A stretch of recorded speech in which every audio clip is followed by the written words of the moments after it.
Bonjour et bienvenue dans ce tout premier épisode. Donc c'est un podcast, c'est une introduction tout simplement aujourd'hui à un sujet. Je vais faire plusieurs audios en fait. C'est un sujet qui me touche. On va parler ensemble du burn-out. Alors je me présente, je m'appelle Sandra, j'ai 43 ans. J'ai décidé en fait de lancer ce podcast audio tout simplement parce que c'est un sujet qui me tient à cœur. Il y a 2 ans, j'ai fait un burn-out.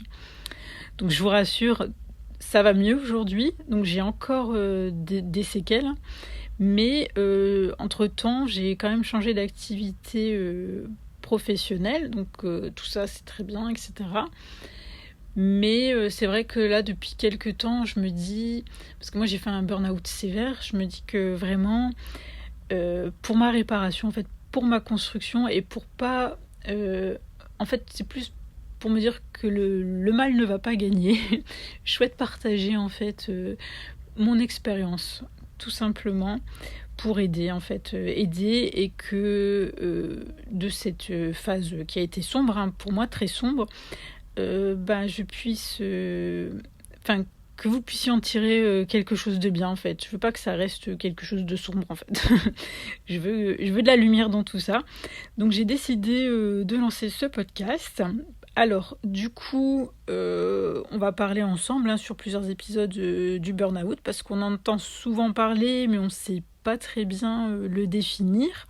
On sait pas si c'est de la fatigue ou si c'est une dépression. Et puis moi, je vais être honnête avec vous, avant de faire un burn-out, pour moi c'était le terme, c'était un truc un peu fumeux. Enfin, je me suis jamais dit qu'un burn-out c'était tout, que ça allait être tout cet effondrement, tout ce parcours. Je voyais ça, c'était vraiment quelque chose que je jugeais clairement. J'ai pas j'ai pas honte de le dire, c'était comme ça que je le voyais. Et c'est vrai que quand je dis aux gens que j'ai fait un burn-out, moi, j'ai l'impression que c'est aussi jugé en fait, et je le comprends parce que c'est vraiment perçu comme, je vais pas dire de la foutaise quoi, mais presque. Et du coup, moi honnêtement, quand j'ai commencé à ressentir les premiers signes, donc je savais pas moi que c'était les signes du burn-out. J'ai une proche, ma mère, qui me disait tu vas faire un burn-out. Et puis moi j'étais là, mais qu'est-ce qu'elle me raconte? Et c'est vrai que honnêtement, si j'avais vraiment su ce que c'était, je me serais arrêtée beaucoup plus tôt. Alors en fait, sur les épisodes qui vont suivre, je vais d'abord, peut-être certainement dans le prochain épisode, vous faire une story time en fait, vous expliquer comment ça s'est passé pour moi. Et puis surtout, j'aimerais bien qu'il y ait des commentaires, qu'on puisse échanger. Et puis si vous avez des questions, les mettre en commentaire, je vais y répondre, je vais vous partager mon expérience, il n'y a pas de souci.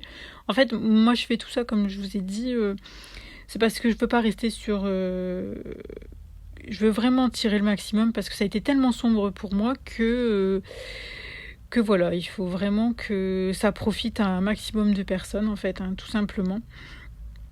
Ensuite, et puis alors, pourquoi je me lance maintenant? Parce que c'est vrai que ça fait un moment que j'ai changé d'activité là il y a 2 mois et depuis je me dis que non, je peux. Moi j'ai toujours été une battante. De toute façon ça c'est dans les profils des gens qui ont fait un burn-out, c'est typique.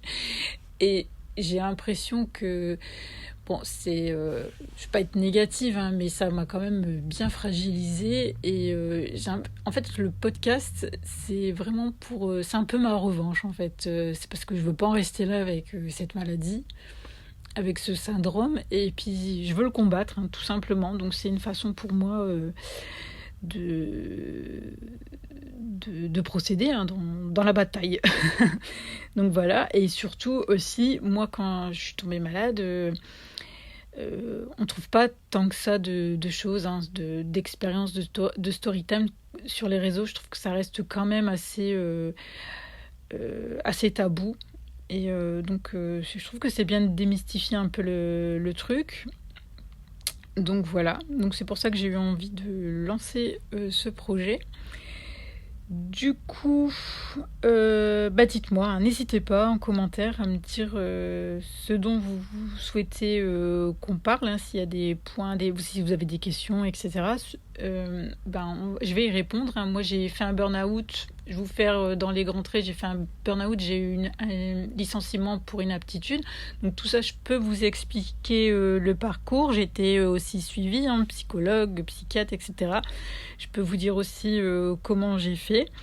Et puis, j'ai appris à prendre soin de moi. Et puis là aussi, je peux vous donner des tips, hein, sachant que moi, à la base, j'étais quand même pas mal je faisais quand même attention à moi, hein. J'avais quand même déjà une bonne alimentation, je faisais énormément de sport, etc., etc.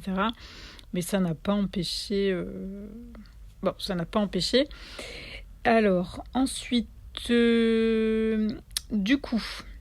Donc, si vous êtes concerné de près ou de loin, hein, et puis si vous posez des questions, ou si vous avez tout simplement envie d'en savoir un petit peu plus sur ce phénomène, parce que ça touche énormément de personnes, n'hésitez pas à vous abonner, à partager cette introduction aux futurs podcasts, hein, qui vont suivre, et puis à rester à l'écoute, hein. D'accord ? Je vous souhaite une belle journée.